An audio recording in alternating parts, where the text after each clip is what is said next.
오늘 말씀은 요한복음 14장입니다. 나는 길이요 진리요 생명이라 라는 주제로 말씀을 전하겠습니다.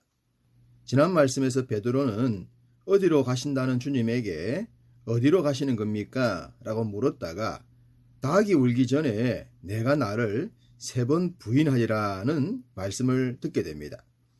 베드로는 주님께서 어디로 가시든지 간에 목숨을 걸고 따라가겠습니다 라고 했을 때 이 말을 듣게 됩니다.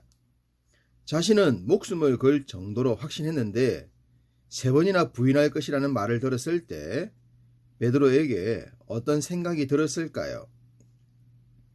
당시 베드로의 고백은 진실했을 겁니다. 그렇지만 불가항력적 현실에 봉착했을 때 그것을 지킬 수 있는가 라고 하는 것과는 다릅니다. 그 정도가 되려면 정말로 목숨보다 더 중요한 확신이 필요합니다.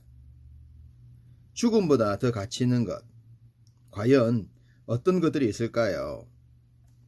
주님이 그 첫 번째요, 부활에 대한 확신도 해당하며 천국에 대한 소망과 흔들리지 않는 진리 등등이 그에 해당합니다. 당연히 당시 베드로에게는 이런 것들이 부족했습니다. 그래서 자신의 고백을 지킬 수가 없게 되죠. 우리도 동일합니다. 내 믿음이 확실하다. 나의 결심은 변하지 않는다. 등등의 개인적 생각보다는 말씀에 대한 확신이 우선되어야 합니다. 그리고 말씀 대신 주가 붙들어 주시는 은혜에 매여 있어야 합니다. 그것이 선행되지 않으면 베드로의 실패가 우리의 실패가 될 수도 있습니다.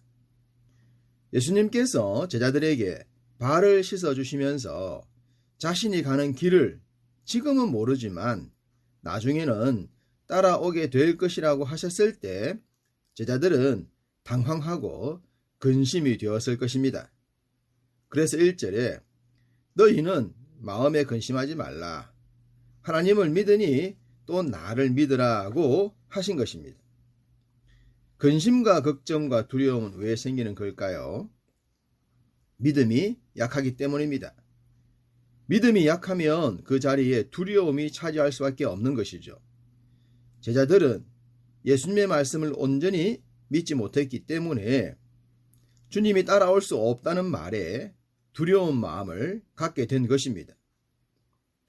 그러나 주님은 자신이 가는 길이 완전히 가는 길이 아니라 다시 만나게 될 것이라고 하십니다. 물론 이 말씀은 재림에 대한 말씀이었는데 제자들은 이해할 수는 없었을 것입니다. 3절 가서 너희를 위하여 거처를 예비하면 내가 다시 와서 너희를 내게로 영접하여 나 있는 곳에 너희도 있게 하리라. 주님이 예비하신 처소, 당시 제자들의 믿음으로서는 이해할 수도 받아들일 수도 없는 말씀이었죠. 그러나 그 장소를 명확하게 알지 못한다고 하더라도 그곳에 갈 수 있는 방법만 기억하고 있으면 됩니다. 6절 예수께서 이르시되 내가 곧 길이요 진리요 생명이니 나로 말미암지 않고는 아버지께로 올 자가 없느니라. 천국엔 새 하늘과 새 땅엔 오직 예수 그리스도만을 통해 갈 수 있습니다. 사람들은 많은 종교를 만들어서 그곳에 갈 수 있다고 합니다. 그냥 착하게 살기만 해도 갈 수 있다고 합니다. 그러나 그것은 처음부터 속이는 자인 사탄의 속임수입니다. 그렇게 모두가 갈 수 있다면 과연 지옥에 누가 가게 될까요? 죄와 죽음의 권세를 이기시고 사탄의 권세를 결박하신 예수 그리스도, 그분만이 유일한 길이십니다. 주님은 계속해서 말씀하셨습니다. 12절 내가 진실로 진실로 너희에게 이르노니 나를 믿는 자는 내가 하는 일을 그도 할 것이요 또한 그보다 큰 일도 하리니 이는 내가 아버지께로 감이라. 제자들은 지금까지 스승 주님의 놀라운 이적들을 친히 목격했습니다.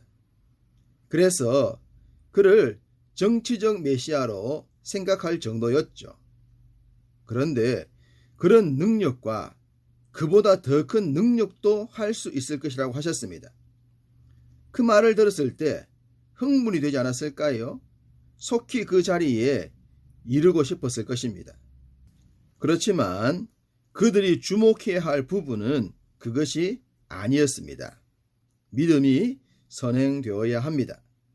그리고 그 믿음에 기초하여 주님의 이적과 표적뿐만 아니라 자신을 희생하고 섬기는 자로 살고 목숨까지 내어놓았던 그 길도 갈 수 있어야 합니다. 그것이 바로 주님이 행하신 일입니다. 또한 주님은 이스라엘에 한정된 사역을 하셨다면 주님의 가르침을 받아 더 넓은 지역, 소위 땅끝까지 이르러 주의 뜻을 수행해야 하는 것도 순종해야 하는 것입니다. 아직 주의 뜻의 진실함을 알지 못했던 제자들에게 주님은 때가 되면 그 모든 것이 가능해질 것이라고 하시면서 말씀을 주십니다. 14절, 내 이름으로 무엇이든지 내게 구하면 내가 행하리라. 주님의 이름으로 할 수 있는 일들은 많습니다.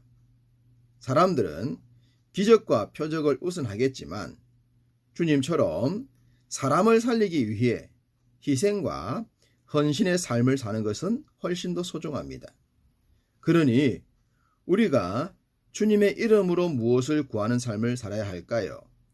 여러분의 믿음이 주의 이름에 합당한 것들을 구할 수 있게 되기를 축복합니다.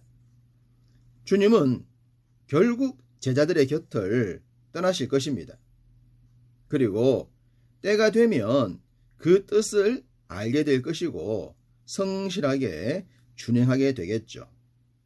그럼에도 불구하고 스승의 빈자리는 허전하지 않겠습니까? 그런 제자들을 위로하신 말씀입니다.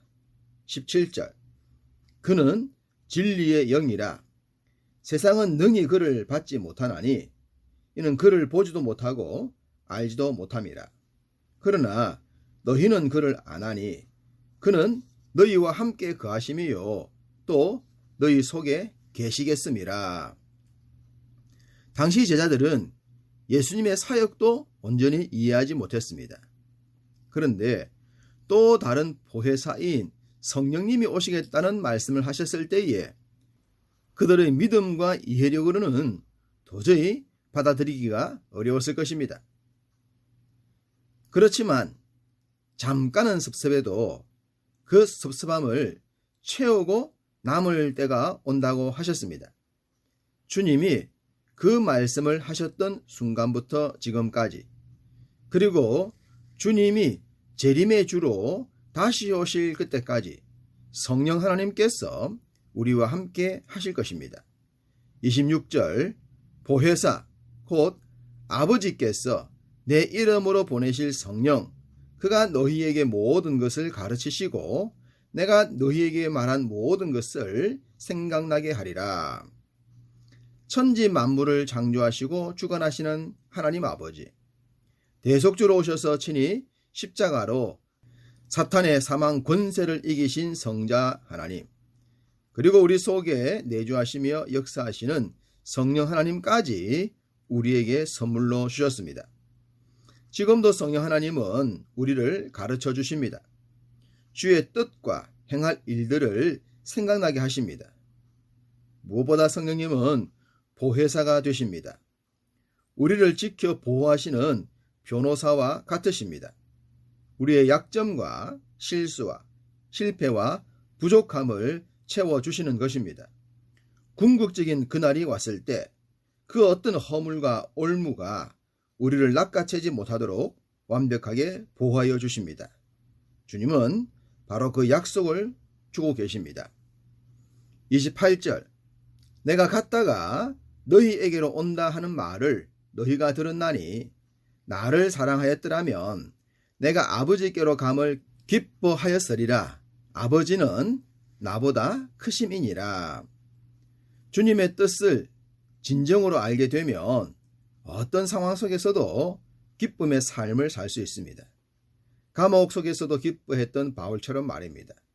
순교하는 순간에도 찬양하며 나아갔던 믿음의 선배들처럼 말입니다. 제자들처럼 우리의 믿음도 아직 덜 확실할 수 있습니다. 믿음의 초보자처럼 연약하기 짝이 없을 수도 있습니다. 그러나 성령님께 도움을 구하고 말씀에 대한 확신이 증가한다면 범사의 삶에 기쁨이 가득하게 될 것입니다. 우리에게 궁극적인 기쁨과 소망을 주신 하나님을 기억하며 오늘도 그 뜻 안에서 세상이 줄 수 없는 기쁨으로 충만하시기를 주님의 이름으로 축복합니다.